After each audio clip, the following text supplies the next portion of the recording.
October 15th, 1914. I am passing through an enemy country. I am without news. It is well to be out of touch with home. Then one can trust oneself and one's luck entirely. October 15th, 1914. So I am to be without news of you today, Ascension Day. I have not forgotten it even here, as the date on orders for my unit brings it to my notice.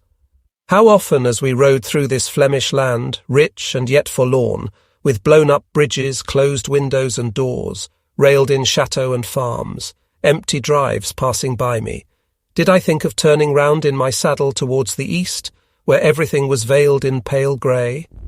I might have done it, but I did not. I am riding in front of my corps and my division. A squadron is a very small thing. There is nothing to be seen of the enemy as yet. We heard the thunder of guns until late at night on a flank, but I cannot localize it. Everyone capable of bearing arms seems to have left the country and is invisible at present. But we will see as soon as the pioneers have thrown a bridge over the river with the delightful name. The inhabitants are quiet and friendly. Large, very clever proclamations announced that large bodies of German troops would be crossing the country, that no one would be harmed so long as they behaved peaceably. And so it is. Not a shot is fired, not a house is burned down. How long will it last? Even so, it is a curious sensation to be riding alone right in front, with a few troopers forward as a point. When you think of it, there may be someone behind every hedge who may shoot one down if one comes near enough to his rifle. One thinks of this for a moment, then it becomes a matter of fact.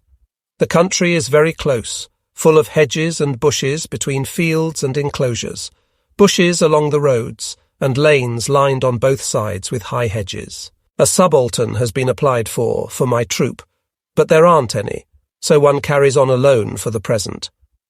There are 1,000 things that one would like to write down. They seem unforgettable, and yet they will be forgotten tomorrow because some fresh experience will have taken their place. Denport, October 17th, 1914. As a cavalryman, one asks nature daily why man is not born with breeches on, for one never takes them off. For many days and weeks they have been growing on us as the thick fur on the horses these October days, which are already very cool. On the straw behind the horses at night in the barns is the softest, the best, and the cleanest place in this advance, and indeed the most intimate. The space rises high in the gloom. There is a pungent, clean smell of heaped-up straw. Every lamp is out. The officers and the men still listen to the drowsy, soothing sound that horses make when eating. They snuffle softly into the oats, which are warming slowly in the nosebags, and munch unceasingly. Now and then a little stamping, muffled by the straw. Now and then a soft rustling where the men lie. Now and then a deep, tired breath. Then everything is still. The horses lie down with a contented grunt and do not move for hours. The troops, young and carefree, sleep like lead. But the officer's imagination does not let him sleep. Not so soon, however much he would like to. It is curious that one's thoughts seldom go back to father and brothers, one's friends, one's country, and one's home. They are all so well looked after. They are all perfectly safe, of course. But I think of the patrol that has been sent far out towards the enemy, led by my young friend, into the unknown and uncertain fortunes of the night. Will the horses manage it, and will the men?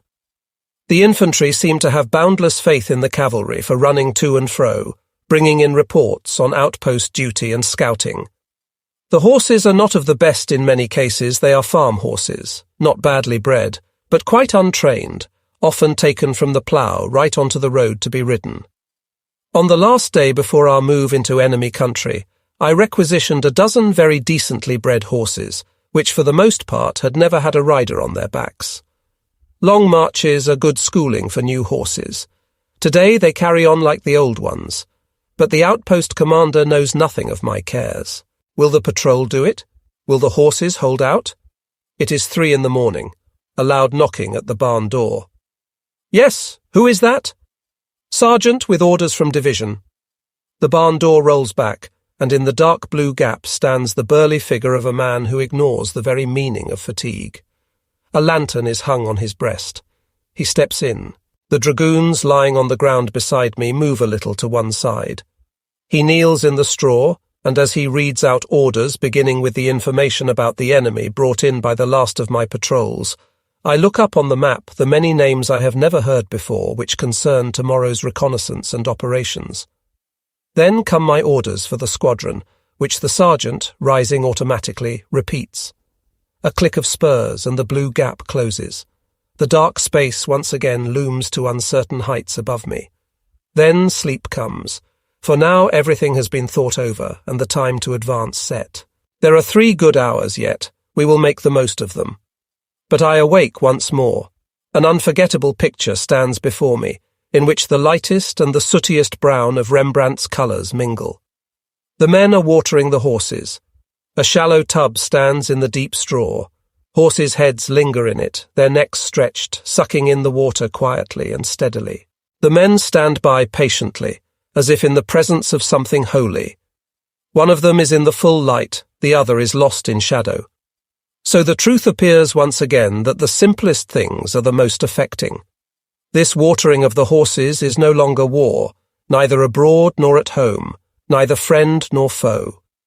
Here were horses drinking, here were men watering them. The morning came.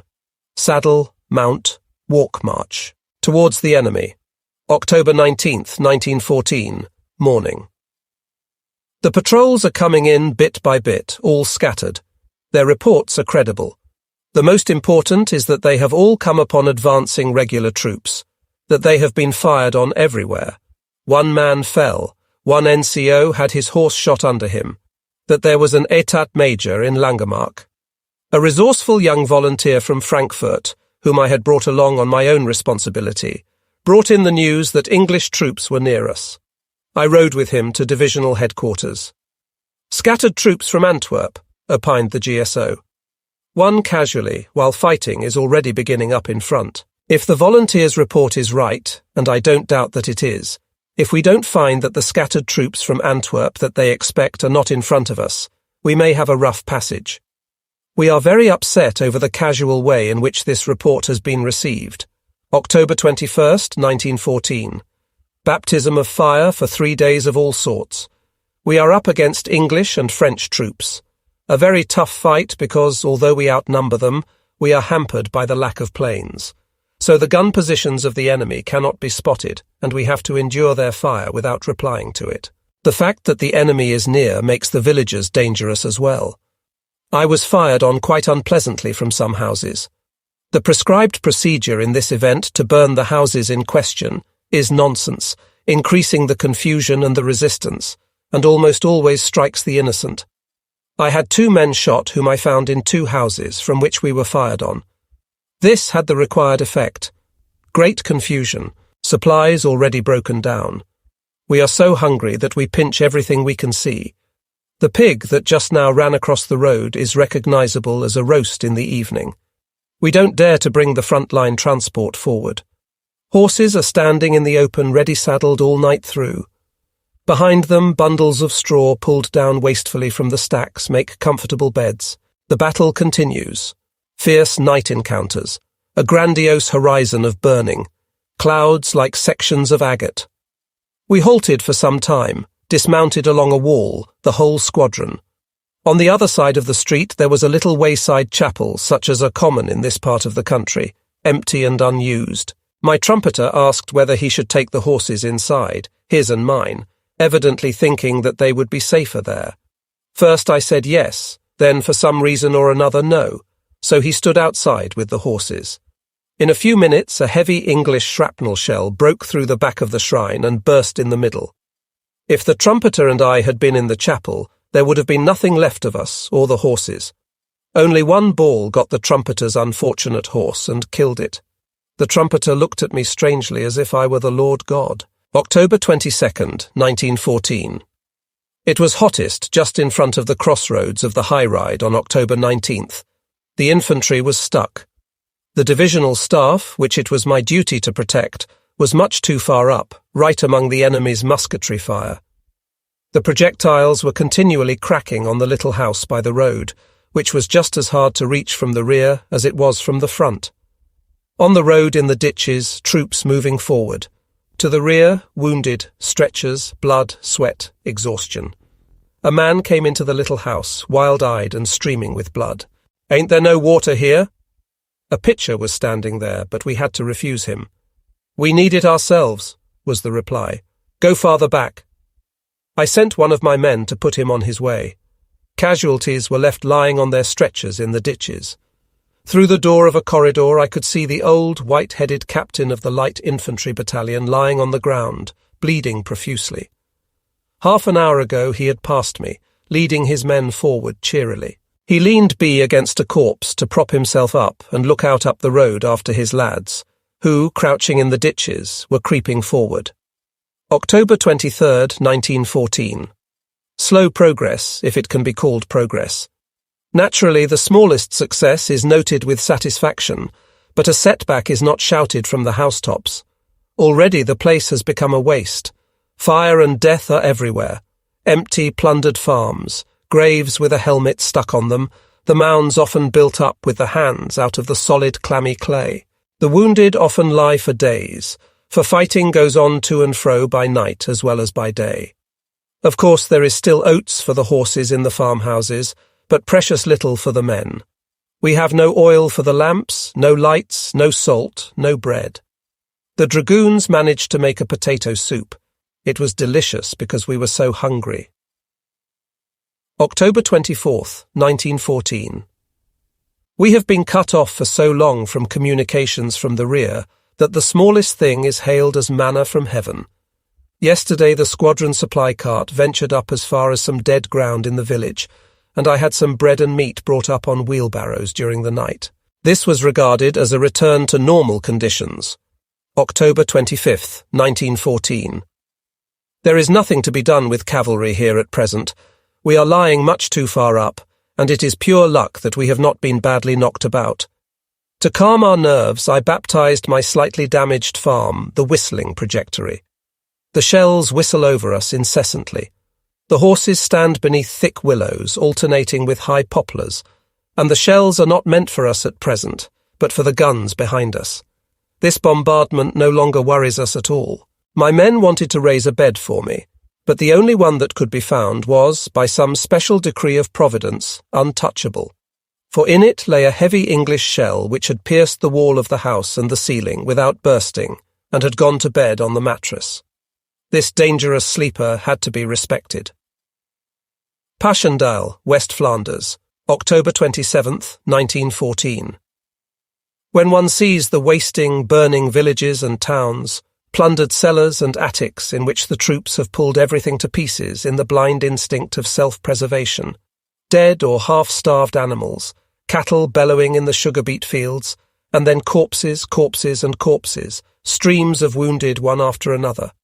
Then everything becomes senseless, a lunacy, a horrible bad joke of peoples and their history, an endless reproach to mankind, a negation of all civilization, killing all belief in the capacity of mankind and men for progress, a desecration of what is holy, so that one feels that all human beginnings are doomed in this war.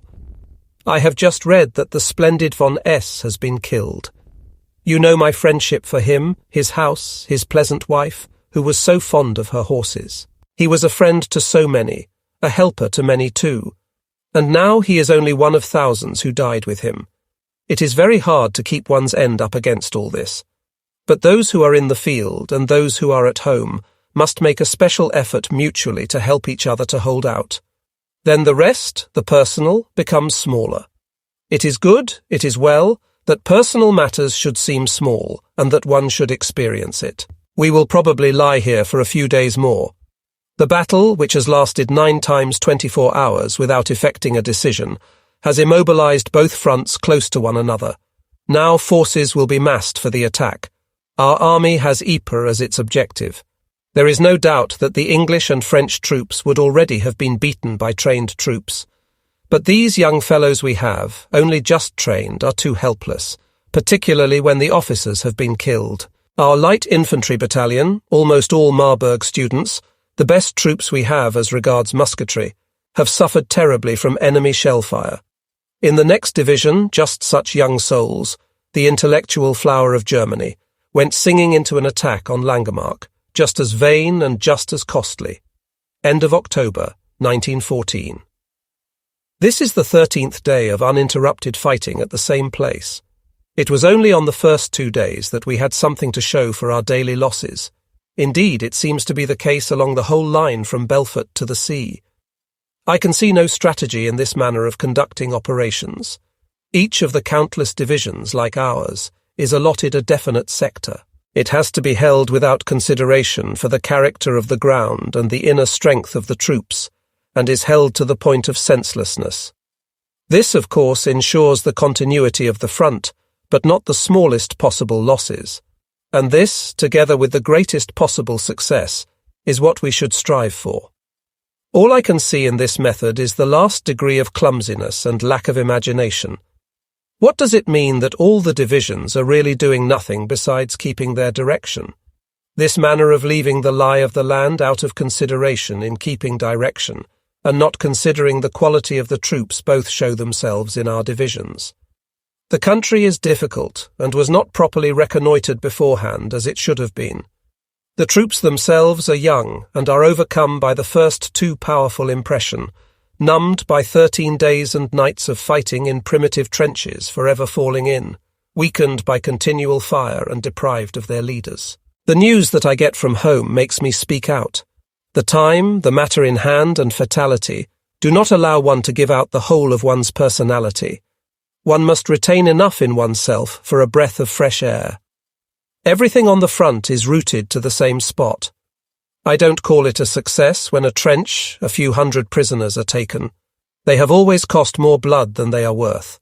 The war has got stuck into a gigantic siege on both sides. The whole front is one endless fortified trench. Neither side has the force to make a decisive push.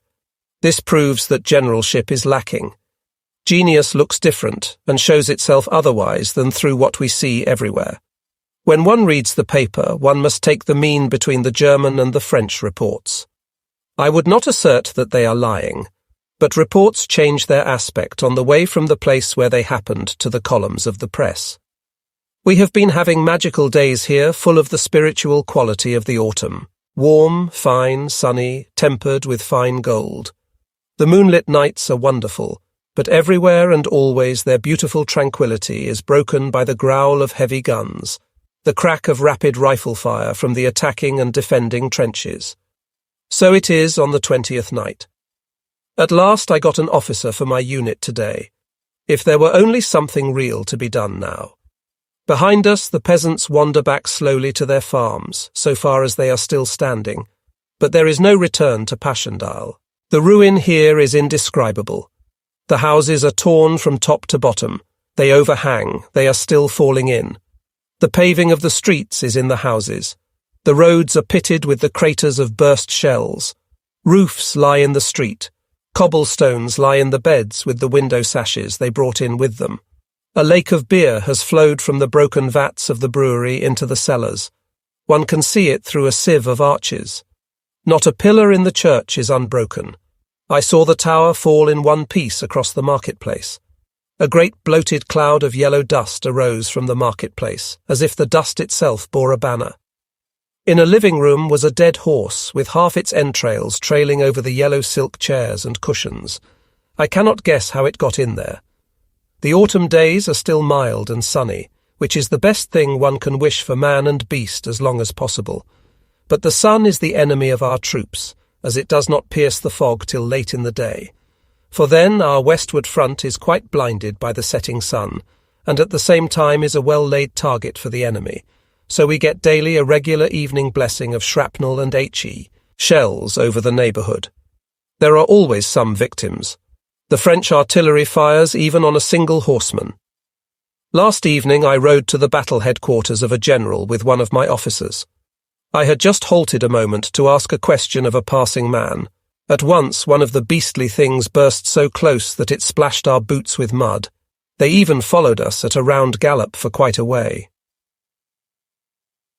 November 2nd, 1914. Everyone is getting ready for a winter campaign. As far as I can judge, there is no possibility of an early finish. The problems of the end are too great for that. November 6th, 1914. The return to the elementary and the primitive has ceased. The doctor has salvaged the last thing that could be saved from the shot-up fragments and well-combed remains of Passchendaele, a small bathtub. This rich article is the envy of higher staffs. The divisional commander invites himself to a bath. The great kettle has been hanging over the fire the whole afternoon, warming bath water. Magnificent. The bath is in the yard. Rank is ignored in the queue. The general bathes after my clerk. This afternoon I rode to Rulers with the doctor, who is a man of resource. The inhabitants have already come back here, although the town is well within gun range of the enemy. In a butcher's shop in a side street there are still a few sausages. A pretty girl was standing in the background. Butchers' daughters are always pretty in the background. Another shop had 3 tins of mushrooms, 1 tin of sardines, and some more or less rancid salad oil. At the finish I rode away with a respectable basketful of purchases in one hand, and my reins in the other. On the way we struck a farm with turkeys. I arranged to swap a turkey for a loaf of bread which a dragoon would bring tomorrow.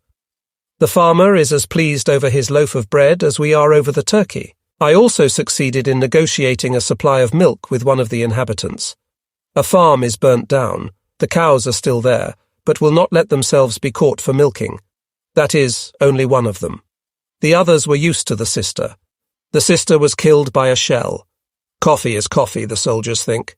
They mixed some fragrant coffee which arrived as a gift from home for the officers, with some greasy luted stuff which tastes like cardboard.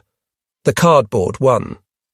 "One makes an egg," said Field Marshal von der Goltz, who came here from Brussels in a car for a short time yesterday, "and one forces the enemy to surrender." The expression is cheering. The yolk of the egg is Ypres. We are at the pointed end, but the egg stoutly refuses to be surrounded. November 8th, 1914. We are still stuck here for perfectly good reasons. One might as well say for perfectly bad reasons. Beginning of November, 1914. What destinies must be buried here. I pass the ruins of a house every day in which I took shelter with a few men and horses during the first days of the attack. At that time it was evident that the inhabitants had just left the farm. Only 2 very old people who could not be brought away sat rigid and immovable on either side of the dying fire in the grate. The 2 sat there like fixtures of the house, like things that had always been there and always in the same place. Whether spoken to or not, they did not utter a word. My men built up the fire and used the fireplace daily. They did not stir. As we had enough to do to look after ourselves, we forgot them entirely. I don't think that anyone gave them anything to eat or drink. On the 3rd night, I noticed a hunchbacked, stupid and ill-formed young female in the darkness of the room, who stoked the embers carefully and furtively, and attended to the old people. I discovered that this creature belonged to the household, and had fled to somewhere in the rear. She ventured to come only at night, looked after the 2 old people, and after making up the fire, left without a word. I never saw her in the daytime. A few mornings later the squadron moved billets, so I left this house. Although we came back in the evening to the same neighbourhood after a totally unsuccessful search, I did not occupy it again. The next day I went there on foot. The 2 old people sat motionless on their seats as before. The fire had burnt down and was glimmering between them. A cricket, which had taken shelter behind the warm hearth from the coming winter, made childish, intimate music, as if to say it is good to be here. But it attracts no one. The next morning the house was burnt down, destroyed by enemy fire. The 2 old people disappeared. I do not know whether they are dead or alive or who might have brought them away. It is bright now over the dark hearth open to the sky. The cricket still chirps his carefree song among the warm stones of the hearth. But he too will be silent tomorrow. November 10th, 1914. War is a strange business. No one has really known it, and its methods of teaching are cruel, rough, and primitive. Human methods seem foolish and clumsy, in fact, offensively theatrical compared with them. I can see in front of me the general who commands one of our brigades. He received a report that a small garrison was holding us up and firing busily from the White Chateau. Any old shed, the simplest kind of house, as long as it is not a peasant's habitation, is called a chateau here. He raised his arm with the gesture of a great commander and cried from his horse, pointing forward like a conqueror of the world, "Lay fire to the castle," which seemed to settle the matter as far as he was concerned. He behaved in the same sensible manner, and thought he was doing the right thing, I am sure, when he was snowed under with reports, when his troops were having the hottest time, when they were in the most dire need of calm, clear orders, when everything depended on his doing something decisive, and he cried to his brigade major in a state of terrific excitement, "The horses, my dear L. Come, let us fling ourselves into the battle." Passchendaele, November 13th, 1914. Even though the situation is favourable on the whole as it seems, one gets fed up with the length of the operations. The troops are getting naturally more undisciplined than they were after their training. The cold weather makes them susceptible to illness. The senselessness and greed of the people round the transport and field kitchens, which are more attractive than the places where there is shooting, is already perfectly disgusting. Bad weather, eating unripe fruit from doubtful vendors, without any real hunger, for as they are perfectly well fed, it is quite unnecessary that they should do so. On the other hand, the forward positions cannot always get hot soup from the field kitchens, even at night. Continual downpour. Storms from the west proclaim that winter has arrived. Unfortunately, everyone does not seem to be possessed of patience. The corps and army commanders see that others in other parts have obtained tangible successes, so they thirst for laurels too. It is a human weakness, but they think it is a virtue not to lag behind the others, and do not realize that this virtue must be paid for in blood. November 16th, 1914. Cold storms, snowflakes that make the horses shake their heads with annoyance, warn us that we must get ready for cold weather. Winter quarters are being built. Yesterday we installed a stove. It is very humorous to see what curious things the dragoons seem to find desirable in a house, and what they can raise when they are put to it. They often bring in perfectly useless stuff and leave important things in the ruined houses, where they are generally knocked to pieces or trodden into the dirt. We acquired a hanging lamp today. Furthermore, the dragoons endeavoured to please me by bringing me a China boy with Blankenberg written on his stomach. He is leaning on a basket that can, with some difficulty, be used as an ashtray. The men think it an appropriate objet d'art for an officer's winter quarters. This low-built cottage is not uncomfortable. The air pressure caused by the detonation of the guns has broken all the windows. We try to keep the cold from blowing in with paper and rags. The courtyard is higher than the floor, and cannot be navigated without the huge poplar wood sabots which lie like a fleet at anchor near the door. A small room adjoining the kitchen is thickly carpeted with straw. A few NCOs sleep there, while my one subaltern and I have a couple of mattresses in a little room beyond. No bedclothes, but still comparatively yielding. We pull off our boots, wrap ourselves up in 2 blankets, roll up our cloaks under our heads, and even if one gets up in the night to follow the fortunes of infantry fighting, one manages quite well with the sabots. The remainder of the NCOs sleep in the kitchen, that is to say, the room where the fire originally was, and which in these houses lies in the middle and serves as an entrance hall as well.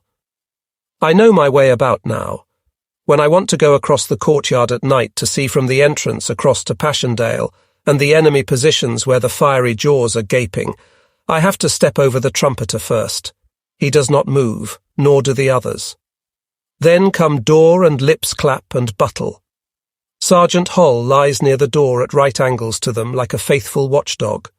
Nobody can pass over him unperceived, and he hears me though I call ever so softly. On the other side, cyclists attached to my unit occupy a room together. All the troopers sleep with the horses, even the 4 first-year students from Bonn Hussars König, Wilmans, Kiel, Ooms. I write their names in order, to follow what becomes of them afterwards, if there is any afterwards. 2 neighbouring farms are also occupied, and such is my kingdom. Middle November 1914. The evening blessing is less dangerous in the fields, as hardly a shell bursts on contact, but is imprisoned by the soft, sticky mud. Today, for the first time, it is quieter on the front. The trenches, filled with icy water, do not encourage one to reinforce the slender garrisons with which both friend and foe are holding the line. Companies had been withdrawn to reserve dugouts. In fact, many of them have been taken out of the line for arrest for the first time. Both parties are in the same situation. This business may last for a long time. To Oudenarde, November 1914. I am down the line for a few days with a detachment of my men to requisition horses. This is carried out regularly by estimating the value of the animals and paying for them.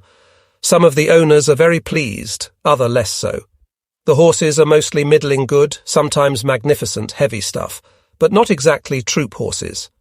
I keep in touch with the front as regularly as possible. The town is one of those that are half or three-quarters dead, very like Bruges. It only vegetates, but there is still hidden riches among the families from far-off times, a state of affairs that does not exist in Germany.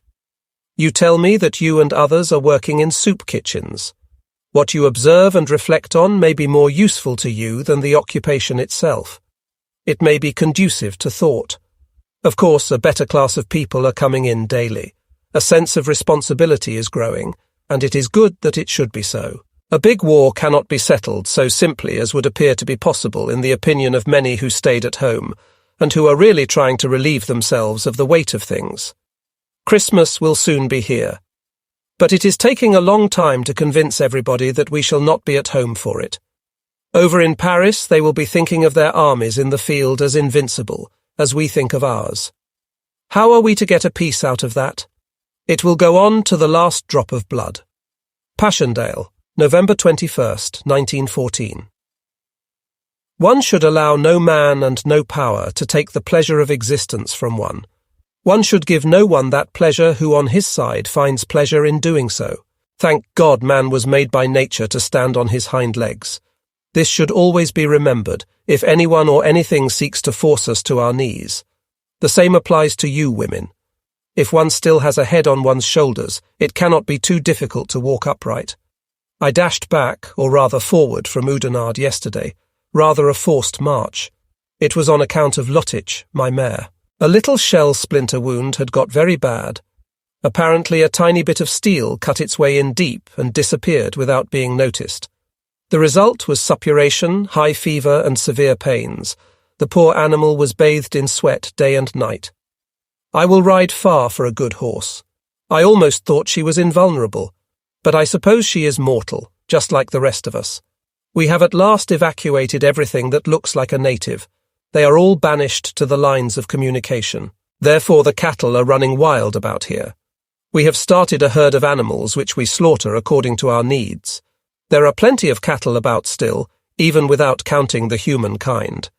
Unfortunately, none of us is very good at milking cows. They must have had a special process here. But although the cows will not give up their milk, we have rather too much than too little of other things. November 25th, 1914. Mankind shows a singular lack of imagination. All the roads, large and small, are paved in this country, for the excellent reason that the earth is so soft that an unmade or even an unpaved road would sink into the ground.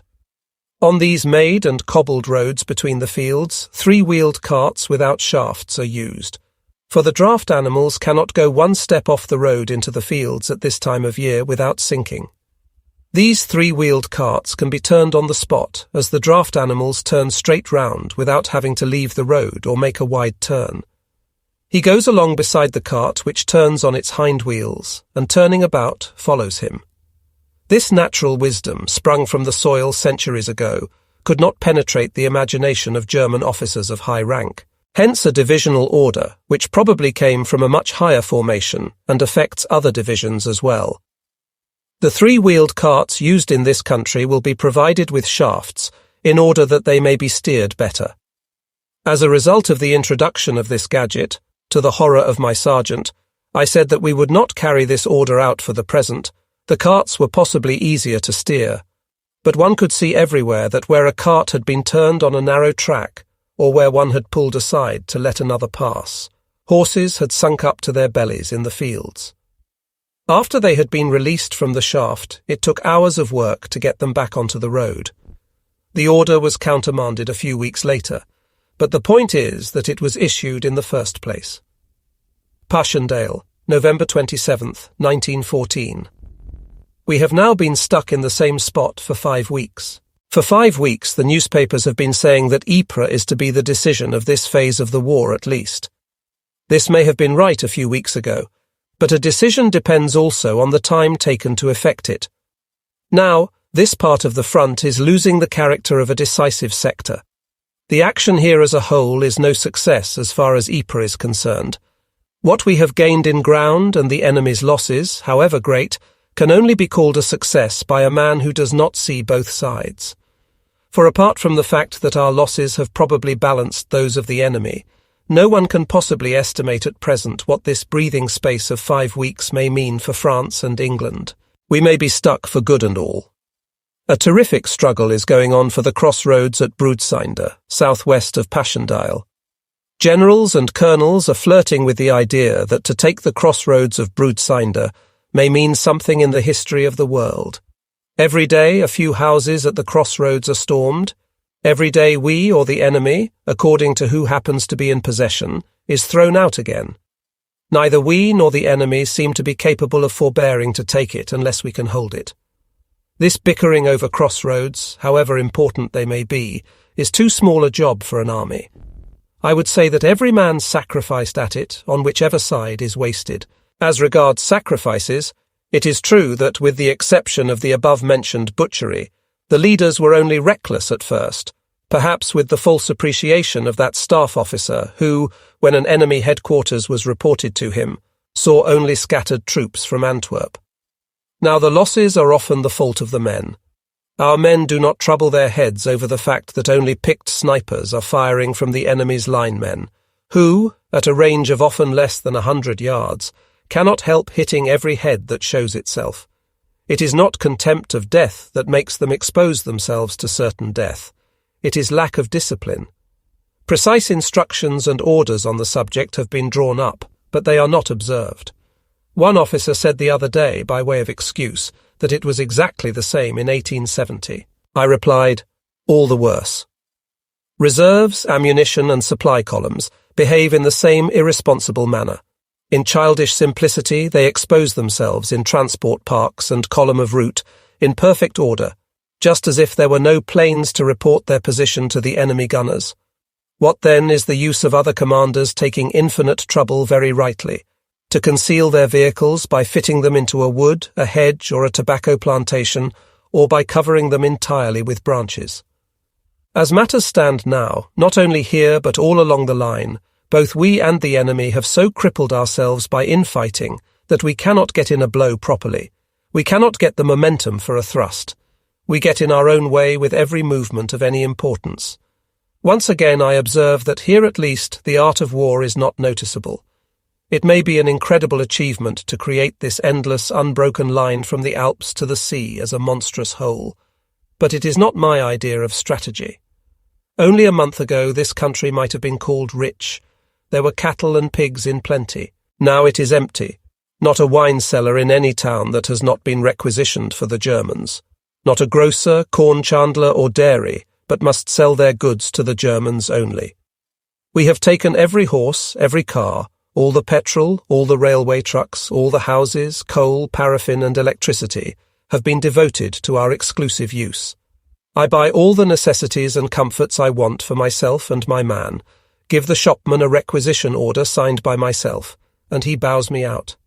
I take 15 bottles of the best claret and a few of old port from the cellars of Chevalier Van der Bie. They only drink wine and milk in this country and gin in the pubs, and do not even tip the butler 2 francs. I take the oats and straw, the pigs, cattle, chickens, vegetables, tinned fruit, potatoes and apples that belong to the inhabitants who have fled or been evacuated. They do not even get a chit to give them any formal right to claim. Whom could I give it to? If we were making rapid progress and there were problems to be solved that claimed one's whole energy, one might not think backwards so much. As it is, the horizon is bounded in front as with a mighty wall that neither deeds nor thoughts can surmount, and only behind us can we see a little patch of blue sky. November 30th, 1914.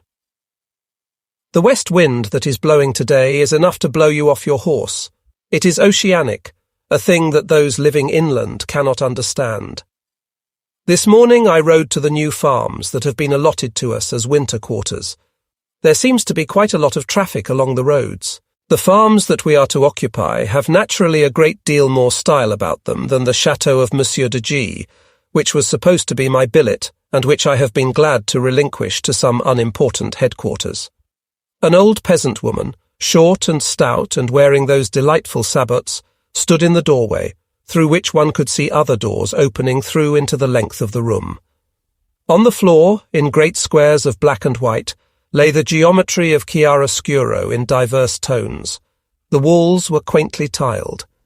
The typical picture of the lesser Dutch painters stood before me, with all its intimate lighting effects and properties. The old woman was messing about with butter and milk tubs, things that were a complete mystery to us. I shall engage a cleanly wench from a neighbouring farm as cook. Passchendaele, December 2nd, 1914.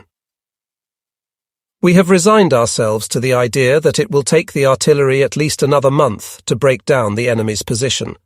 Then comes a feeling of superfluity, of uselessness, of dullness. One thinks of getting away for a week, to see one's friends and cheer up.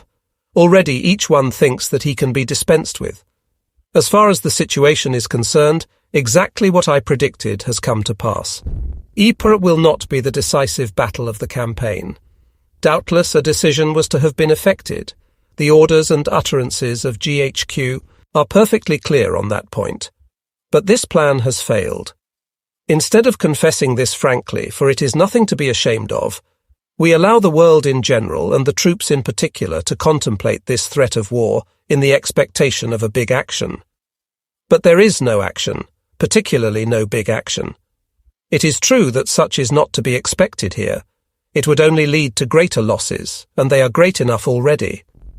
The division had not been a month in the field before all the infantry regiments had lost more than half their effectives. The Jaeger battalion lost 3/4. In fact, it had ceased to exist for a time. Then it was made up again. Winter quarters is written plainly now. All units except those in the very front line are bringing up their second-line transport.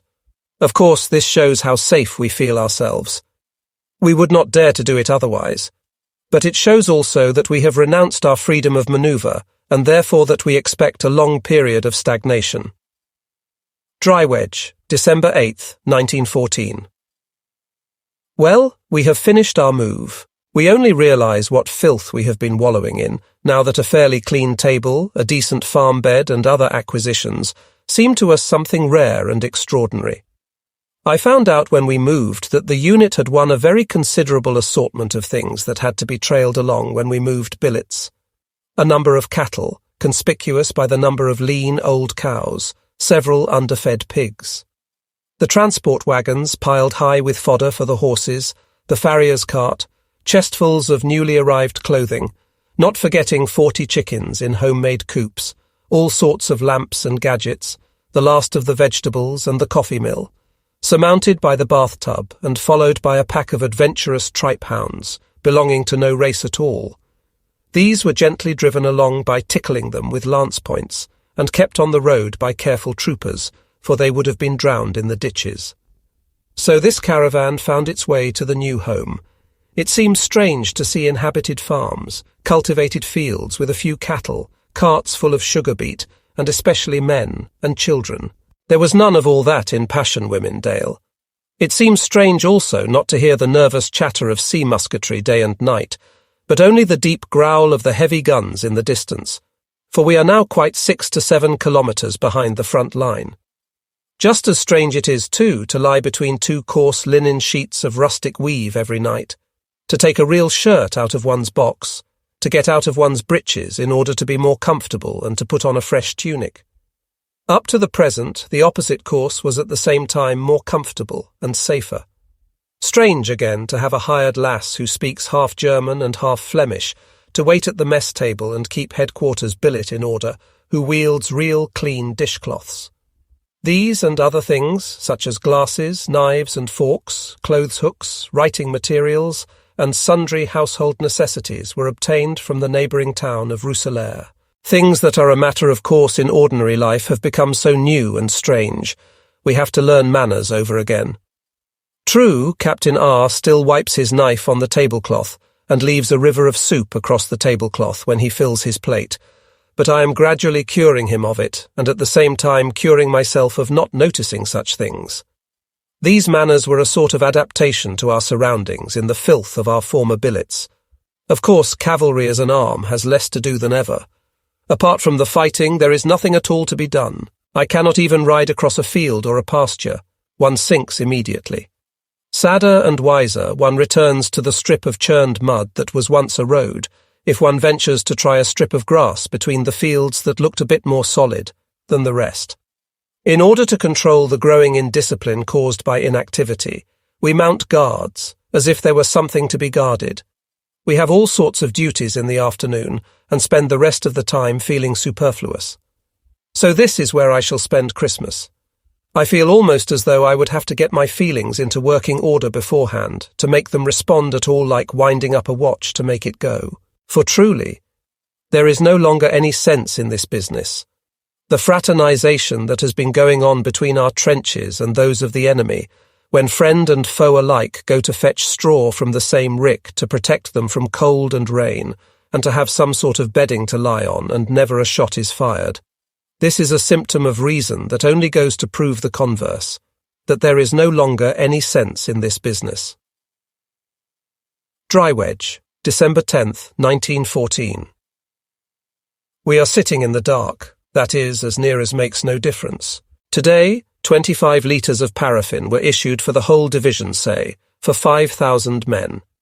About the best you can do with it is to use it as a perfume on your handkerchief, and this otherwise lowly mineral oil is valued as the spikenard of an Egyptian princess. We care little whether an 88 Margot is to be found in a chateau. What we want to find in the cellar is a barrel of petroleum.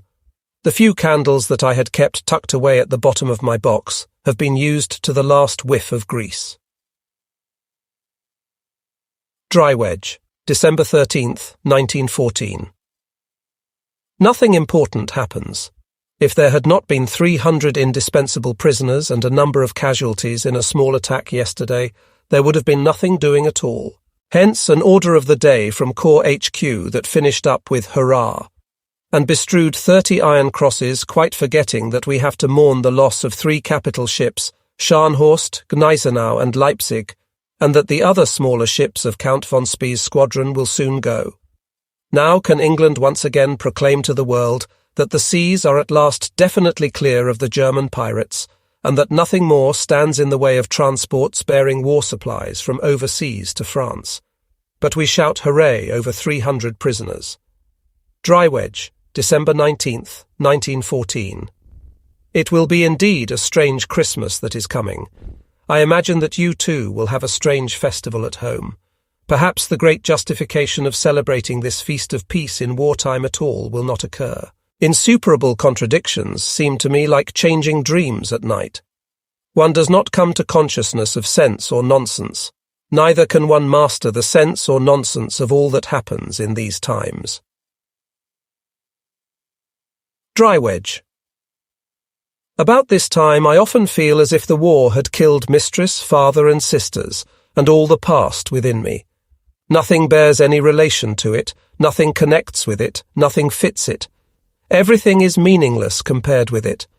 Or it is meaningless itself, and that would be unbearable. One cannot live in the war unless one has said to peace, as to another world, veil. Otherwise one cannot be a soldier, or so it seems to me. Many are suffering from the inability to say goodbye to that other world, and those that can will not do so without horror. Perhaps peace will bring about a resurrection of the dead. I do not doubt that it will. But all that has been belongs to another world, a quite unjustifiable world that one dismisses lightly as a dream. To his father. Drywedge, December 20th, 1914. If I had my way, some person in authority would proclaim that Christmas will not be celebrated this year. I cannot attain to the lack of imagination necessary to celebrate Christmas in the face of the enemy, however well-meaning such thoughtlessness may be. My reflections hang me up. The human mind and human sentiment have the gift of piling themselves up gaily on derelicts without noticing it. What an achievement it would be if the war were to sweep away all this wreckage. If humanity could bring its own feelings to meet that which has come to it from somewhere, at some time from someone. If we could make our own festival of peace, if peace upon earth could be expressed otherwise than in terms of sausages and pâté de foie, of little bottles of schnapps, bad cigars, family groups, Jewish engagements, and such like piffle.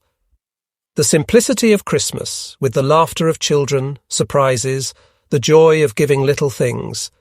This is as it should be when it appears alone. But when it enters the lists with a war, it is out of place. Enemy, death, and a Christmas tree. They cannot live so close together. December 21st, 1914. We got word of the retirement of the Russians along the whole line yesterday. The communiqué closed with the words, "All the bells are ringing in Berlin." I asked myself why the bells should get going while there were still so many Russians about, and this final flourish seemed to me to be both irrelevant and in bad taste. But one cannot express this. I, too, am glad that the Russians are giving way, but I would rather hear, instead of the jangle of bells in Berlin, the words, "The enemy is being pursued," "We are pursuing the enemy," or "We are on the heels of the enemy." I don't suppose that the pealing of bells affected them in the least.